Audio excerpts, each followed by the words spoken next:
MSW Media. So yeah, now it's clean up on aisle 45 time. And for a long while yet, it is going to be clean up on aisle 45. Hey, everybody. Welcome to episode 251 of Clean Up on Aisle 45. It's Wednesday, November 12th, 2025. I'm Allison Gill. Hey, G, what's up? It's Harry Dunn here. And like I always say, we have a lot to cover today. We definitely do. Will there ever be a time when you're like, we don't really have anything to cover today? You know what? That would be good. We could just like riff and just talk about the fun things in life. But today we're going to talk about a plagiarism lawsuit that has been filed against lawyers representing January 6th defendants and a new criminal investigation by Trump into Muriel Bowser, the mayor of Washington, D.C. Oh, of course. What is it about her that would make him want to go after her? I can't put my finger on it. We'll see. Plus, the Republican FBI informant, Alexander Smirnov, you know, the one who lied about the Biden bribes and pled guilty and got 6 years in prison. He's apparently missing. He's not in prison right now. What a weird story this is. Yeah, it's a crazy story. And state legislators are actually moving to preserve the actual history of January 6th. A lot of them, there's a new bill. We'll talk about this. This guy wants to add it to school curriculum, what actually happened, which I think is super important. If our federal government and this, administration wants to try to hide the truth, then, we can leave it up to teachers and states and schools to make sure everybody knows what really happened. But first, we have some new patrons and Hall of Fame patrons to thank. Thank you so much for supporting independent media. M8THBJSS, mate the bajizz. I guess. I don't know if that's supposed to be spelled out like that. Spastic and Dano Ceramics, which sounds like somebody making and creating stuff. So awesome. Yeah. I'd love to see photos if you have them. Our Hall of Famers, Star Lennis, Baltimore needs leadership. I guess I'll do it. I know who that is. All right. Lynn Bentley, at Dirt Road Dems, Alma Rennan, We Will Survive, skintwalletusa.com wants your butt to look great, and it's the perfect stocking stuffer too. Keep in mind, if you sign up to be a patron, you can make your name anything you want, and if you want to promote one of your cool things, you can do that. David in Brooklyn. Hi, David. And Steve Towle or Towley. I'm not sure how to pronounce your last name, Steve. So I'm sorry if I got it wrong. But Harry, thank you for sending me all the photos of your speech and your time and your selfies with our amazing President Biden. How was your trip to Omaha? Man, it was so good just to see President Biden. Well, first of all, we hear that the, blue dot in a red state kind of thing, but I actually got to go to the blue dot in Omaha because, Omaha, their district or the way the state is set up, they are able to give two different electoral votes during the presidency. And I got to meet a lot of people that represent that congressional district that goes Democrat so often in our elections. And they are a bunch of fired up individuals. And it was so great just to be able to mingle amongst them and just share some of my experiences and just listen to theirs. But on Friday night, I got to be with President Joe Biden. I sat next to him during dinner and Andy Beshear. Governor Beshear is fantastic. I really like him. He's just this is the third event I've got to be at with Governor Beshear. He's just a down to earth, good person. And he's a really good guy. But President Biden, he was out, he had beaten the cancer. They announced that he rang the bell. And just seeing him and all that he's represented, it's easy to talk about how great Joe Biden is with just his 50 years of service. But it's with what we are experiencing now with this Trump administration, it's like we miss him even more because it just shows how good of a person he is in contrast to what we have now. And just everybody saw him and just wanted to just smile at him and just wanted to embrace him. And it was just chants of thank you, Joe. It was just a very, very good night. And I was hoping to get a moment of direct to camera with him on my phone. But every 30 seconds, it was somebody coming up to him, Mr. President, Mr. President, Mr. President. And it was just great to see him bask in it. And it looked like he needed it because he took it all in. He didn't. Secret Service had to say, come on, Mr. We got to go. We got to go. But he said, no, I got more hands to shake. But it was just a very good time. And we miss you, Mr. President. Yeah, he's the kind of guy with so much empathy that he really takes onto his shoulders the troubles of Americans, and he has for his entire time in service. And Omaha, such a great place. And, I did this thing. Tommy Lahren, Yes. I don't have words to describe her that are nice. Yeah. And my mom always said, if you can't say anything, that's right. She put out a thing. She's like, oh, blue cities are dying.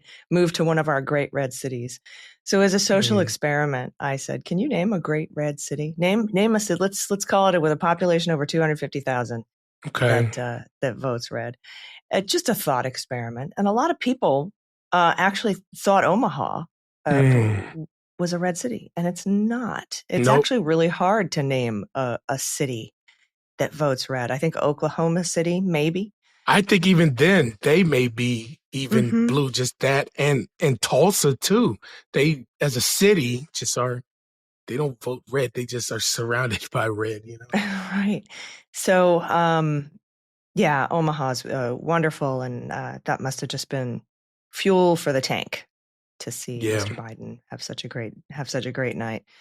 So thank you for all the pictures that you sent. I appreciate it. I'm glad you got home okay with no air traffic control and no TSA. And that was an adventure in itself. But that, I guess, too many people were worried about delays at the airport, and now we are where we are with.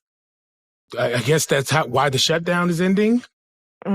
Yeah, that's what I think. I think the big airline money was too much for some Democrats to say no to. But we don't have any proof of that. But golly. Kind of coincidence, huh? On Open Secrets, there is a lot of money going back and forth from the airline lobby to a lot of folks in Congress. What are your thoughts on this? The New York Times posted something this morning saying, oh, it was never going to end well. There was never a good ending point, and everybody's beating up on Chuck Schumer and these 8 Democrats. But it was never going to go the way you wanted. And then they somehow made the assertion that nobody agreed on a policy to get us out of this on the Democratic side. And yes, we did. We had one simple thing that all Democrats had agreed on. At least most of them, at least the one thing I heard, which was to extend the Affordable Care Act subsidies. Yeah. And they dealt that away. Yeah, I mean, even as recently as Friday, Chuck Schumer came out and he said, extend the subsidies for 1 year and we'll fix it. And we'll come down. That's all we want. Just 1 year. And let's just go from there. What did Democrats get out of this? No, not even Democrats. What did the American people get out of this? They got a promise. A lot of people are correct, but a lot of people are saying that, we're seeing who the bad guys are. We already knew who the bad guys are. We already knew who the manipulators in Congress, in the Senate, in our local, who don't believe that. We saw that as evidence last Tuesday when we had the election. And a blue wave, if you want to call it, we saw that. We saw that the American people saw who is responsible for this. So what did we get out of this? A promise, like you said, a promise to vote on health care in a month. I think it was December. By a certain December date. A certain date. And you know what? In the Senate. I was just about to say, and you know what? Where we didn't get it? In the House. And you know what? A vote in the House, something that passes in the Senate that doesn't pass in the House, you know what that is? It's nothing. It doesn't exist. It's symbolic at best. Yeah, and do you think Trump is going to sign it? Hell no. Hell no, he won't. So, I mean, it's so disappointing. And yes, I get it. Where was this going to end? I don't know. I don't know, but I do know that's part of holding the line. Why did the Democrats have to cave? People getting tired of that word. Why did Democrats have to cave when Republicans just get off scot-free. Yeah. Why do we have to be the responsible party all the time? I mean, I get it. We're grown-ups, but why do we always have to be the grown-ups and the one to save the world or save the democracy? Oh, Democrats, here we come. We'll come to the rescue again. Republicans aren't going to do it. And that's just enough is enough. I'm so sick of Republicans having the opportunity to run this country, man, or just even have a seat it drives me nuts, man. It's not fair. No, it isn't, especially the way the media treats it. So, yeah, the government's going to reopen. We're going to see if we can get some SNAP benefits more quickly because of the quick thinking of Justice Ketanji Brown Jackson. She paused. Yeah, that was good on her. She paused that stop on SNAP benefits, or that forced payment on SNAP benefits, in order to get the First Circuit to rule more quickly, because if she had left it in the hands of her colleagues on the Supreme Court, it would have been paused for much longer, maybe months. And she got the First Circuit to come back, I think, the next day. Yeah, it was literally instantly. A lot of people were like, I guess when we see this a lot of people were enraged that, the Supreme Court did it, and of course they did. And then they were like, it's Ketanji Brown Jackson. And they were like, wait a minute, is she trading? Is she a Trumper now? I'm like, wait, slow down, dude. Because it was procedural, right? They didn't want to have you want to make sure all your ducks that are in a row. And one thing that I can say about women and people of color, minorities, they're already going to be scrutinized anyway. So we're used to going above and beyond to make sure that our stuff is right. All our T's are crossed and I's are dotted. We're used to it because you're going to get scrutinized any other way. So I am not surprised that Ketanji Brown Jackson did not overlook a procedural thing, which probably many of her other counterparts might have done. Yeah, and she actually, if we get SNAP, if it takes a minute for this government to open up, because right now Hakeem Jeffries in the House is sending around a survey to whip votes to vote no on the government shutdown deal, because Democrats in the House feel betrayed by what these 8 Democrats in the Senate did. The same thing happened last March. I was just going to say, isn't this the second time that the Senate has betrayed, for lack of a better word, on a promised vote too? On a promised vote, this is the second time, right? Because you remember back in March, the promised vote wasn't the ACA, subsidies. The promised vote was to fund DC to the tune of $1.1 billion. And they're like, we'll do that later. And the Senate did, but then Mike Johnson never took it up. So they never got their funding back. So that was on a promised vote too. And for these, 8 Democrats to take the word of Republicans is pretty stunning. But because of Ketanji Brown Jackson, she's the justice that sits atop the First Circuit Court of Appeals. Every circuit court of appeals has an administrative Supreme Court justice that sits atop that can, by themselves, without sending it to the full Supreme Court, issue temporary administrative stays. Yeah. And that's what she did in order to get the First Circuit to act quickly and to sort of insulate this case from, her 6 terrible colleagues on the Supreme Court. Terrible colleagues, absolutely. And so they did. And so if we get SNAP a little bit earlier, if we still can't manage to open the government, we might get SNAP a little bit earlier than we otherwise would have because of what she did. But it was a roller coaster week. I talked about this on the Daily Beans here. Like, I was so excited and happy, and that Tuesday's elections were a big shot in the arm, and then this 8 Democrats voted yes on cloture on this government shutdown deal that didn't include the ACA benefits or the subsidies, and like all the wind came out of my sails. I'm like, man, can I just have a day just it was like remember January 5th 2020 where we learned about Ossoff and Warnock, and winning. We got the Senate. Gosh, it was so great. The majority in the Senate, and then January 6th. Oh my! I absolutely remember that, Allison. Funny story about that. I like a lot of Americans were up all night watching the returns come in, and I don't think it was called until after midnight. I think it was like 1 a.m, 2 a.m. when it was actually called in Georgia. And I stayed up the entire time until the returns came in. So I went to work, like 3 hours of sleep, only to be only had 3 hours of sleep to prepare for the worst day of my life. So I remember that. But yes, we just had a couple of hours. Just, come on, Dems. I guess we had a couple of days this time, at least. Yeah, at least we got a couple. We're getting better. Maybe next time it'll be a month, Yes. But to be fair, we don't control any branch of the government. So anyway, we'll keep an eye on this. It's as we record this, it has passed the Senate. The House is supposed to open today, and we'll see if Mike Johnson actually swears in Adelita Grijalva now that he's out of excuses. Yeah, at the same time, let's realize that this is not the entire Democratic Party. Let's realize that Hakeem Jeffries, like Nancy Pelosi, has had his entire caucus, maybe minus one, united on this front. Whereas Leader Schumer, who has 47 Democrats, I guess, maybe less with the independent, the one that caucus with him, he can't keep those in line. And I hate using language like control your people. Like, no, I'm just very disappointed with the leadership that he's shown or lack of has shown. While you and I have been very critical of Hakeem Jeffries' leadership, but he has been steadfast in being able to keep his caucus together, which is a very hard thing to do, especially for people that are in competitive districts and competitive states, purple states, if you will.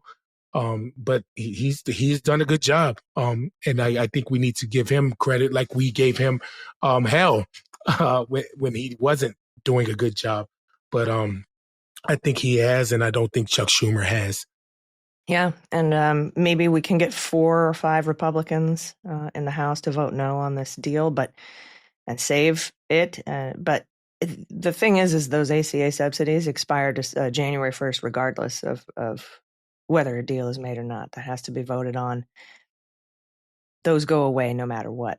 That was the default position for this from the jump. So I'm seeing actually, AG, that members are now expected that the votes are Friday, November the 21st. The vote for... That's what I'm seeing. This is I'm reading it on Kathleen Clark, Democratic Whip Kathleen Clark's website. It is saying the House GOP leadership have made the following change to the House floor schedule. Members are advised that votes are now expected in the House Friday, November 21st, 2025. This is a change from the House GOP leadership's previously announced schedule.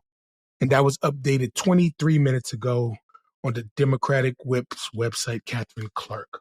So, wow. They're not going to vote on reopening the government until November 21st? With that, it doesn't say what the vote is, but now it just says votes are expected, and that was this. So, let's see. Looking through here, Tim Kaine, Britt, blah blah blah. It was Shaheen, not Schumer, sitting in front of Thune to button up a key part of the deal. Very unusual for those conversations not to be leader to leader. Oh, good Lord! Yikes. I don't see it, but we'll update everybody as soon as we know what's going on. And again, is this just Mike Johnson trying to delay swearing in Adelita Grijalva for as long as he can? I mean, holy cow! That's November 21st. I thought that the House was supposed to vote on this on Wednesday, like Kathleen Clark said, today, Wednesday. Yeah. Okay. Well, we'll keep an eye on this because I wonder why. I have an idea why, Harry, but we'll see what ends up happening. All right, everybody, we've got a ton of news that we have to get to, as we said at the top of the show, but we have to take a quick break. So everybody, stick around. We'll be right back.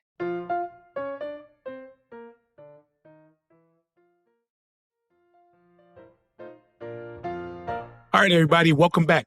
Okay, first up, we have a story from TNR. Alexander Smirnov, the ex-FBI informant who admitted to lying about the Biden-Burisma connection, has been released from prison just months into a 6-year prison sentence. This is insane. In a plea deal in December 2024, Smirnov admitted to completely fabricating the conspiracy that became central to a Republican effort to impeach then President Joe Biden. Days later, the Russian asset pleaded guilty to 4 felony charges, including 1 count of obstruction, and was sentenced to 6 years in prison. Oh my goodness. Do you remember these hearings with Jim Jordan and Jim Comer? And we've got We're this all over the place. airtight whistleblower witness. Turns out he's a Russian fucking spy. But the U.S. Israeli citizen has been missing for 4 months from the low-security Los Angeles prison he was relegated to, according to investigative reporter Jacqueline Sweet. Smirnov is still listed as a prisoner at FCI Terminal Island in Los Angeles, where he anticipated his release date in February of 2029, according to the Bureau of Prisons. But a process server responsible for handing off details of a civil lawsuit to Smirnov was unable to find him, so he got sued and they went to go serve him, and he's been gone. An employee at the prison confirmed to the process server that while Smirnov is affiliated with the facility, he's not currently housed there. Yeah, it goes, I was advised to call back in approximately 15 days as Smirnov may or may not return to the facility by that time. That's insane. The representative was notably guarded and provided minimal information beyond that. That was from an email server that was obtained by Sweet. After months of failed attempts to find and locate Smirnov, the local sheriff's department managed to receive a clearer response from the facility. They've confirmed that Mr. Smirnov has been furloughed, but no forwarding or new address has been provided, the message read. Huh. So he's got a custody out status, just like Ghislaine Maxwell, who's trying to get a commutation. In June 2020, Smirnov falsely reported to the FBI that Burisma executives paid Biden and his son $5 million each. The fake claim was part of a larger series of unfounded allegations that accused Biden of improperly leveraging his position as vice president at the time to prevent a corruption investigation into Burisma, on whose board Hunter sat.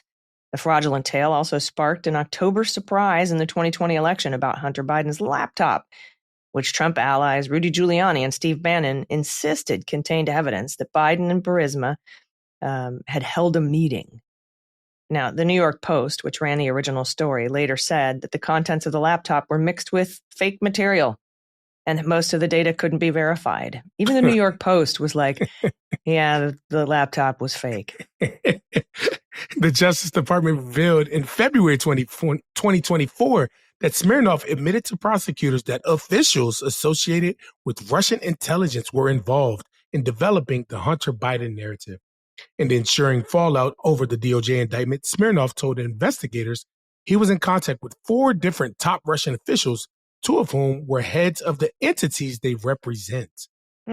Interesting. Now, Smirnov's smattering of international affiliations makes the convicted felon a very significant flight risk. I remember this when they were trying to hold him pending trial. But another possibility of freedom may await the foreign asset. Earlier this year, the DOJ filed a joint motion alongside Smirnov's attorneys to release him pending appeal. U.S. District Judge Otis Wright tossed that effort in April, but legal experts stressed the effort could be an early sign that the Trump administration is thinking of pardoning him. As, quote, it is almost unheard of for the DOJ to argue for someone's release pending appeal. Quote, I can't say for sure based on the information I have that a pardon deal is in the works. That's Oregon criminal defense attorney Bear Wilner Nugent talking to Jacqueline Sweet. But if one were, this is what it would look like. I can say that this is an extraordinarily concerning way for the government to be treating someone when they're already accused of improper connections with him. So it sounds like he's been they wanted to let him out. The Trump Justice Department wanted to let him out. He was the star witness for Comer and Jim Jordan against Biden, and they wanted to get him out of jail. And it sounds like they furloughed him, and he's just been walking free. Who knows where? He could have, he's a huge flight risk. He might not even be in the country anymore. He might have gone out on furlough and just disappeared. I'm pretty sure he's not here. He can't be, right? Like, what does furloughing a prisoner look like? I mean, just government employees like what they did to Jeffrey Epstein in Florida, right? It's so insane. Like, this guy has been sentenced to 6 years in jail. They're like, all right, just do it whenever. We'll find you. For lying, for making up laptop stuff, trying to frame the Bidens, caught red-handed, ties to Russia. Of course Trump wants him out and free and walking around. Oh, my God. And he also pardoned a bunch of people that were involved in the 2020 fraudulent elector scheme. And we'll talk about that a little bit later in the show because that's Rudy news. That is Rudy and we always news. do Rudy news at the end. And we'll talk about why that possibly may have happened. But meanwhile, Ghislaine Maxwell is reportedly seeking a commutation from Trump as well. We saw it. Who didn't see this coming from a mile away? Because she's got all the goods. And Trump knows that if Adelita Grijalva signs the discharge petition and somehow these Epstein files get out, and by the way, thousands of people saw them and know what's in them. So there's a huge leak potential for that. I had people contact me and tell me what they saw in the files. I talked about that on the breakdown this past Sunday, and I wrote it up this past summer. But I got more information this week as we learned, some new information in the story. But I mean, once that stuff gets out, whether it's through leakers or whether it's through Adelita Grijalva signing a discharge petition, kicking off a vote, and going from there, then Ghislaine Maxwell loses her leverage. Yeah, she doesn't have anything then. So so she's got to get that pardon before Adelita Grijalva is sworn in. It's a race. It's a race. Unbelievable right, times we're in, man. Speaking of Maxwell, didn't like Jamie Raskin just report or something that she's got like a puppy in prison, like in her puppy or something like that? I saw that. I thought I saw like unbelievable, but I mean, would be surprised. She's getting the best treatment. Only the best people, right? They got to wait a minute to pardon her so it doesn't look too bad, and or commute, whatever. Yeah. Put her on furlough like Smirnov. I think that, everyone was like, when I talked about, when I was the one who got the Bureau of Prisons point screen that showed that she had out custody status that allowed her to work outside the walls. That was my exclusive scoop. His lawyer had an argument with me. Or, excuse me, her lawyer, Ghislaine Maxwell's lawyer, had an argument with me on Twitter. She's not leaving the prison. You're stupid. Don't be silly. And I was like, all right, can you guarantee she won't? Can you just tell us all? I think we'd all feel better if he says she's not going to leave the prison, even though she has out custody status. And he wouldn't.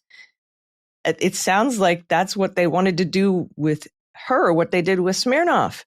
Mm-hmm. Just kind of, but you can't quietly furlough Ghislaine Maxwell. So I'm hoping that all of this reporting that I brought to bear that eventually got picked up by all the main media outlets and the corporate media outlets make it impossible for them to just sort of sneak her out, Yeah. Anyway, we'll be keeping an eye on it. And I've got, I've got sources. I've got sources inside the Bureau of Prisons. So you're not going to sneak past me, mother effers. All right, everybody. We have more stories, more news to tell you, but we have to take another quick break. Stick around. We'll be right back.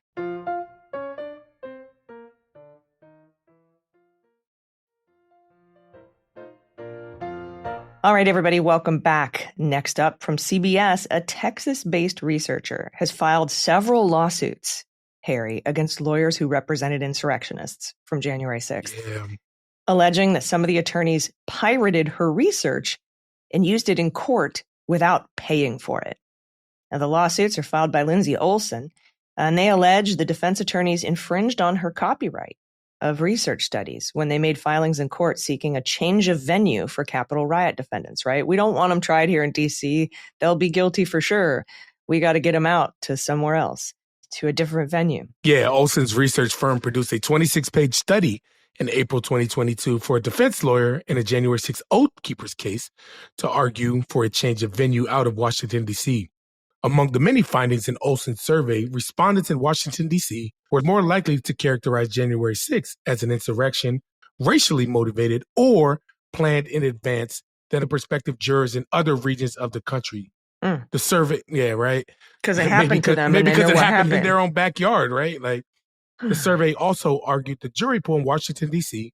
was more likely to feel personally affected or less safe because of the Capitol siege by the mob of Trump supporters, maybe because it was their neighborhood, it was their town, it was their and that's home. Why you have to be tried for the crime in the place that you committed it. That's why. There's that. That's AG. The reason. Dozens of January 6 defendants sought change of venue. Several used Olson's research study in their arguments without paying for it. None of them succeeded in their arguments, but Olson's lawsuits allege some defense attorneys used her study in court without paying her a fee for her service or the rights to use her material. She made it for one specific case in the Oath Keepers. They paid her tens of thousands of dollars, like $30K, I think is the fair market value. We'll get to that in a sec. And then these guys just kind of took it and used it without paying her. James Bartolemy, a civil attorney representing Olson in her lawsuits, told CBS each lawyer exploited the entire written report for the very same purpose she created it, which was to use in support of a motion to transfer venue out of D.C. There it is. The report has a fair market value of $30,000 per case. I'm in the wrong business. I just, right, for doing a survey. One of Olson's lawsuits alleged D.C.-based attorney Kira West pirated a copyrighted expert report and used that report in 3 separate criminal cases for the very purpose the report was originally created. A CBS News review found Olson's research was included in court motions filed by West in multiple cases, including her defense of Alex Cartwright, who was accused of carrying a tomahawk axe while amid the mob. But they weren't armed, but that's a whole different story. Right, it wasn't armed at all. He was found guilty in 2024 of felony charges of civil disorder, obstructing of official proceeding, entering and remaining in a restricted building or grounds with a deadly or dangerous weapon, and disorderly and disruptive conduct in a restricted building or grounds with a deadly or dangerous weapon. Yeah, another lawsuit was filed against Associate Attorney General Stanley Woodward. Remember Stan Woodward? He's now like the Associate Deputy Assistant Attorney General or something, who represented Federico Klein. I remember Federico in his January 6th trial. Klein, Marine veteran, Trump appointee, who worked in the State Department's Office of Brazilian and Southern Cone Affairs from 2017 until he resigned in 2021. Federico Klein was sentenced to 5 years and 10 months in prison for his role and was pardoned by Trump. The Department of Justice did not immediately respond to CBS News' request for comment. Olson had also filed a separate lawsuit against the Trump administration, alleging federal public defenders also misappropriated her jury research while defending January 6 defendants. She alleges federal defenders published her report in its entirety at least 11 separate times. That's $330,000 you owe us. Yeah. Also, this is from the Post. Another one. January 6th defendant is going to jail for other crimes. A man accused of firing a gun in the air during the mob's attack on the U.S. Capitol has been arrested on charges that he kidnapped and sexually assaulted a woman in Utah more than 2 years before the January 6, 2021 riot. This is according to authorities in newly unsealed court records. John Emmanuel Banuelos, 40 years old, was arrested in Illinois last month on a warrant from Salt Lake City, Utah. He remained jailed in Cook County, Illinois on Monday, according to a spokesperson for the sheriff's office. The spokesperson did not know if Banuelos has an attorney. Only the best people, AG. Only the best people. Yeah, he kidnapped this woman, hit her in the head, punched her in the jaw, held her at gunpoint, raped her. That's the kind of person. Unbelievable. That was unbelievable. At the Capitol on January 6th. Quite the recidivism rate. Granted, this crime happened 2 years before he even went to the Capitol, but I'm glad they got him. You know, even if Trump pardons these terrible, awful, horrible people, chances are they'll end up in prison anyway on other crimes. They'll be big. Yeah. All right. From CBS News, New York Assemblyman Chuck Levine, Democrat, first elected to state office in 2005, has become one of a handful of unlikely leaders of state efforts to preserve the history of what really happened on January 6th at the insurrection. Levine, who's 78, had a pile of work on his desk, a proposal to establish a deer management program in his county, like the animals, and material on organizing a youth reading program and promoting a food drive. And while the January 6th riot might have taken place outside his district, Levine is working to ensure his constituents and their kids are fully informed of what happened that day. He has proposed legislation in New York to require all public school children to receive instruction about the insurrection on January 6th. Yeah, I'm really happy that this is being done. In fact, I had the opportunity to talk with CBS's Scott MacFarlane about this story because this is some of the work that I have been doing. And I'll tell you that in Maryland, the state Senate, myself, Sergeant Goodell, Daniel Hodges, and Michael Fanone were on the floor when the Senate voted to acknowledge this in a state resolution. In Nevada, in Carson City, I testified before the committee, before the vote, to pass this resolution. So I'm really happy that this is happening. But in the wake of President Trump's reelection and his claims that January 6 rioters were hostages and the victims of political persecutions, Levine's legislation seeks to reclaim the history of the Capitol siege. The idea is to require New York students to be instructed about what happened on January 6th and its aftermath. This is what Levine told CBS. We can't sweep history under the rug. If we don't teach our students about the truth of history, we are doing them a grave disservice, and we'd be doing the disservice to our nation as well. Yeah. In Washington, House leaders have declined to implement a federal law passed in 2023 requiring the hanging of a plaque listing the names of all the officers of the United States Capitol Police, the Metropolitan Police Department of the District of Columbia, and other federal, state, and local law enforcement agencies and protective entities who responded to the insurrection that day. You know anything about that lawsuit, Harry?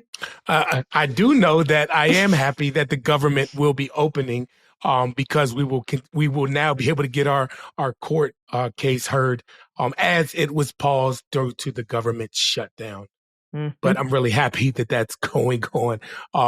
Raphael Macias, a military veteran and a father who won the seat in the Maine legislature in 2024, introduced a January 6th inspired bill as his first ever piece of legislation. Good for him. It was promptly passed and signed into law by Maine Governor Janet Mills, a Democrat. Macias's law requires Maine to formally remember and preserve the accounts of the witnesses to the events of January 6th, 2021. Oh, and look at this. In Nevada, a group of state legislators passed a formal resolution to condemn Trump's pardons of the 1,500 Capitol rioters who were convicted or facing charges. The legislation also formally condemns the Capitol attack itself. Harry Dunn, a former U.S. Capitol Police officer who responded to stop the rioting mob on January 6th, testified in support of Yeager's bill in Carson City. That was earlier this year. Dunn told CBS, "I applaud these states and encourage more to take these efforts and combat Trump's efforts to completely erase what happened on January 6th. And he added, Harry Dunn was grateful for the state efforts in light of the U.S. Congress failing to follow their own law and install the January 6th plaque. Look at you. Yeah, I'm really excited. I'm very happy about this, AG, and I take great pride in this. You know, I won't say I've spearheaded it, but I've kind of been on like a one-man wrecking crew to make sure that this happens. And hell, when I was in Omaha, I talked to some of the state legislators out there saying, hey, when you all come back in session, let's try to do this here. And even if it doesn't pass, AG, get them on the record. You know, we already know where they stand, but make it harder for them to defend or just brush it away to say that they don't support or acknowledge, damn support, but just even acknowledge what happened that day. Well, we should reach out to Mr. Levine and get his curriculum proposal and take it to as many states as we can. I would love that. And also, like I said, I wrote another book about January 6th, the children's book. And I've talked about this. I haven't talked about it a lot, because we went a different route in publishing it. But I wrote a children's book about January 6th that I do plan on getting out there a little bit more because this is important to our children. And, we've heard the term, so if you don't know your history, you're doomed to repeat it, or however the saying goes. But the hell with that, Yeah, exactly. Well done, my friend. I hope this trend continues. All right, we've got some Rudy news and some other things that we need to discuss, but we have to take one last quick break. Everybody stick around. We'll be right back.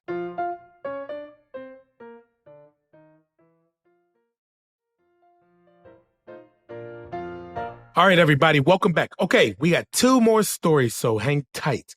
The first one is from the Times. Federal prosecutors have opened a corruption investigation into Mayor Muriel E. Bowser of Washington, D.C., examining a foreign trip she took with members of her staff that was paid for by Qatar, according to people familiar with the inquiry. The investigation, which is being handled by the U.S. Attorney's Office in Washington, has been underway for months, but could face significant hurdles because of known facts of the case and recent turmoil inside the Justice Department. You don't say, right? Could face significant hurdles because it's bullshit. Yeah.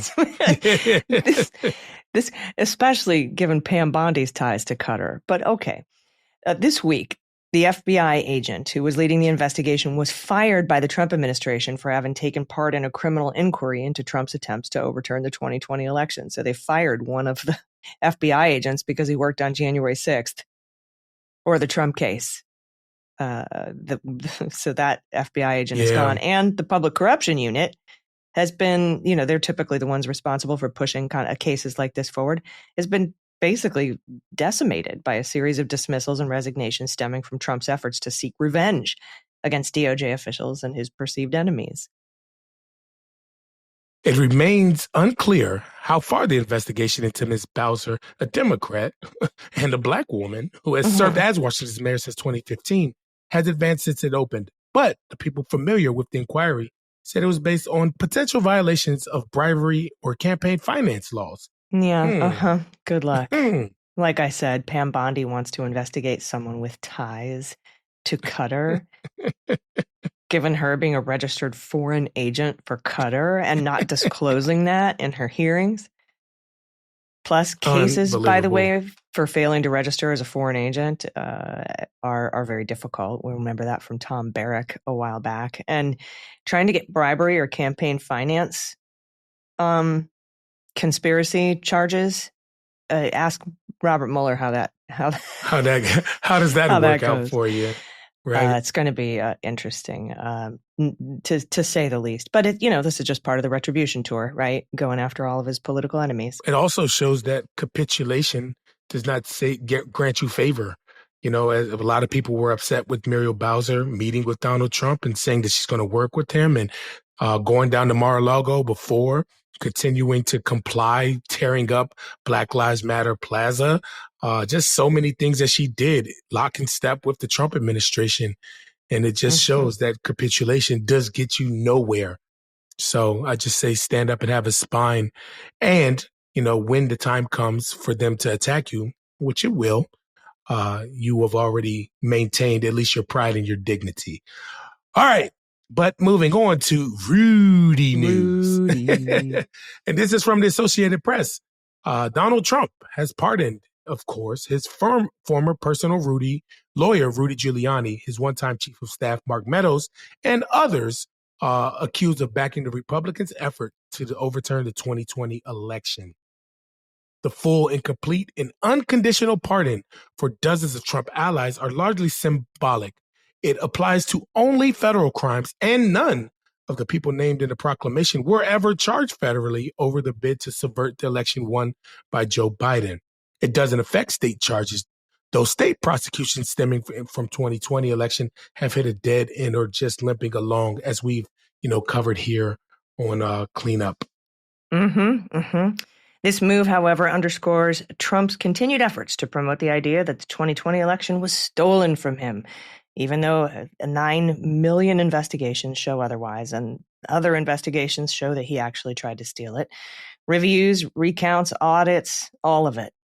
Especially in battleground states where Trump contested his loss, all showed that there was no malfeasance. Even his own people, Miles Taylor and Krebs, people he's investigating now, were saying who worked at CISA and cybersecurity for elections were like, there's nothing, this is the cleanest election we've had.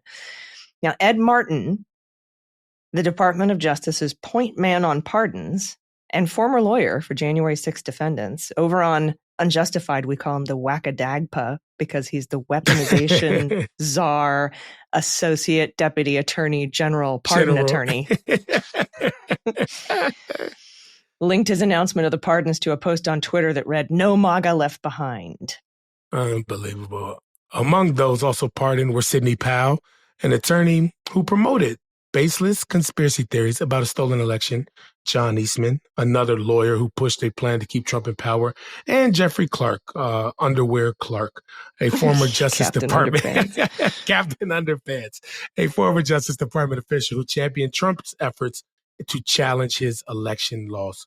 Also named were Republicans who acted as fake electors for Trump and were charged in state cases accusing them of submitting false certificates that confirmed they were legitimate electors despite Biden's victory in those states.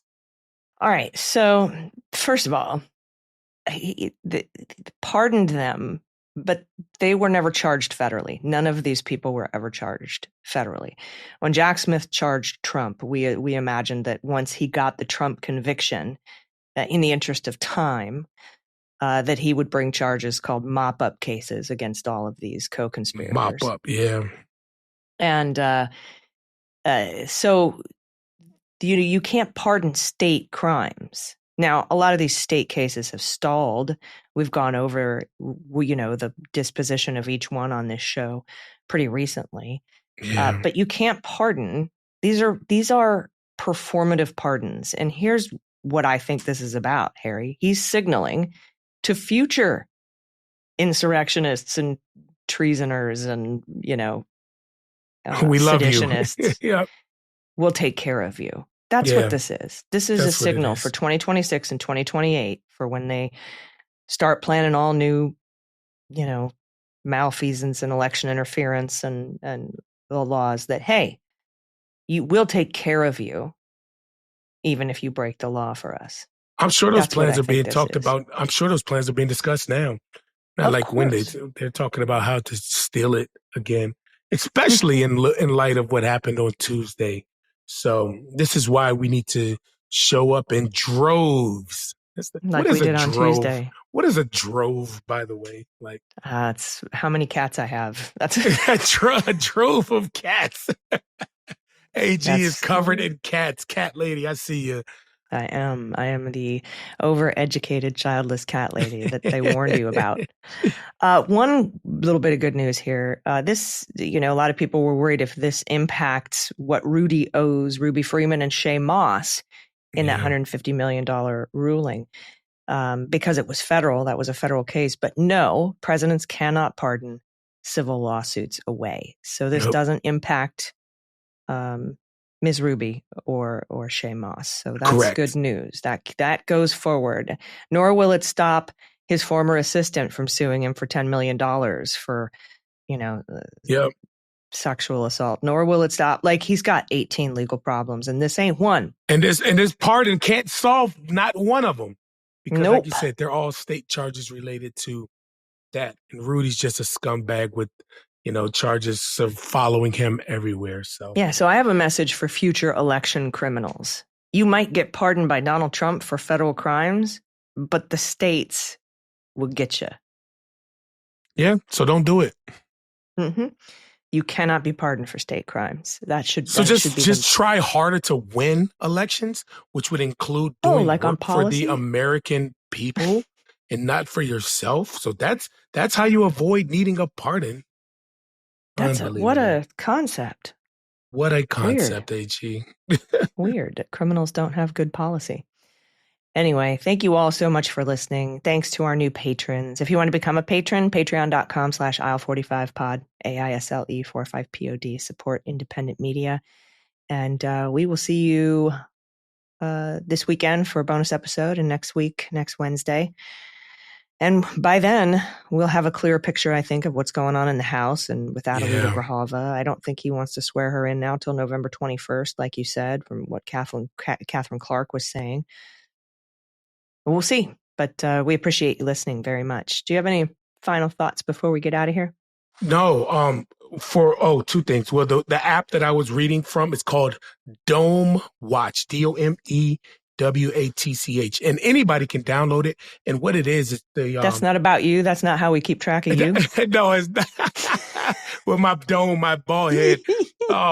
But no, what that does, when I was a Capitol Police officer, we used that a lot because a lot of our schedule depended on when the House would vote and when this and that. So anybody can download. It's open to the public. So if you're curious about the scheduling, and it's run by the Democratic Whip's office. So that's where I was getting that information. And secondly, this weekend or Friday night, I will be headed to Maine to speak at their Democratic gala. And also I will be joined by Governor J.D. Pritzker of Illinois. So I'm really happy about that. And, we got to keep marching forward, guys. And gals, excuse me. And I am really Are there any excited. Senate candidates that are going to be there I that are think running against all of Collins? them, all of the candidates are going to be there because they still have their primary. So every candidate for the primary is going to be there. So get a chance to hear all of them and see how things play out. Interesting. Yeah. All right. Thank you, my friend. We look forward to hearing about that next week, right here on Cleanup on Aisle 45. We'll see you then. I'm Allison Gill. Harry Dunn. Thanks, y'all. Cleanup on Aisle 45 is written, researched, and produced by Allison Gill, with editing by Molly Hockey. Our art and logo design are by Joelle Reeder and Moxie Design Studios, and our music is composed and performed by Adam Orr. Cleanup on Aisle 45 is a proud member of the MSW Media Network, a collection of creator-owned podcasts dedicated to news, politics, and justice. For more information, visit mswmedia.com.